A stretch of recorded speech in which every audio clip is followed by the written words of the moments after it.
Today's video is going to be of lower quality than usual. Not to say that my usual videos are of a higher caliber.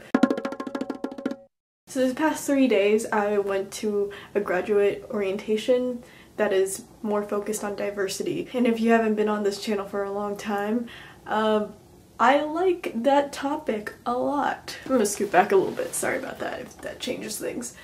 Well, one of the topics that people talked about during the orientation was higher learning and minorities. Now, graduate school is definitely not a requirement in life, but it's definitely interesting looking at the numbers and the people going to grad school and what exactly that means. And looking at my university and seeing all the numbers broken down, I was very surprised by the statistics. And I know about statistics, how they don't really show you very fine and nuanced details about people, and especially people going to grad school, but it still gave a very interesting overview. Even looking at the graduate students going to my school, it's made up of 20% Asian Americans and like 40% whites, and then the rest are broken down. What's really staggering is that other minority groups are not really pursuing higher education, nor are they going to these big universities either. For example, blacks in the graduate field only make up about 2% of the population. Hispanics and Latin Americans, they're about the same. And Native Americans are very low number, very low. And even Asian Americans going to the humanities departments and graduate schools, they're not that many. Like, I am a minority in my own creative writing graduate program because there's a lot of socioeconomic things that have to do with that. And in going through this orientation, I found that a lot of people don't go to grad school for their own personal reasons, and I totally understand. I think the major reason why people don't go to grad school is because they don't understand what it is, like what it does for you. And I can make a whole different video about what graduate school is and how it can help you pursue whatever you really truly need to pursue, how you could do that without spending a load of money, and how you could do that even getting paid to study.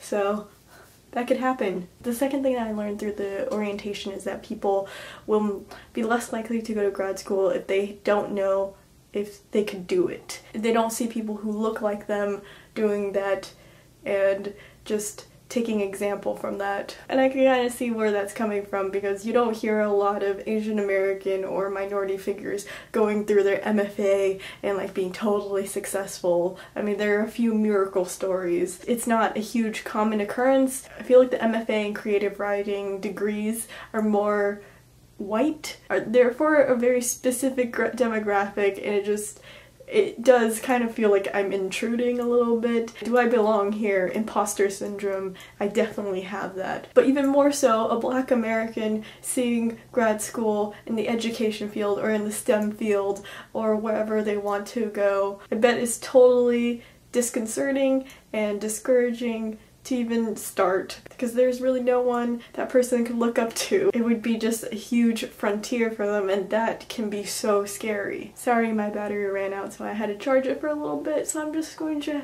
try to wrap this up.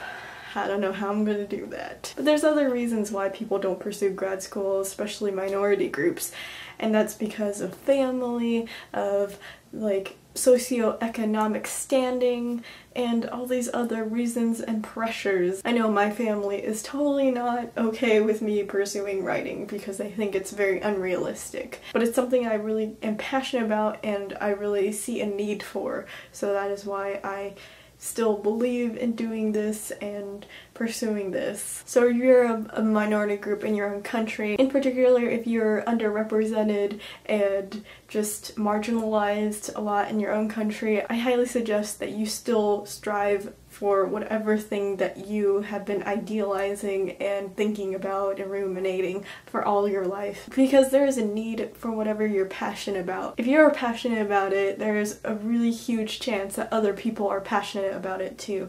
It's just kind of the difficulty of finding those people who will help you and support you. I know in talking to a lot of diverse graduate students at the orientation that grad school is not the most impossible thing for them.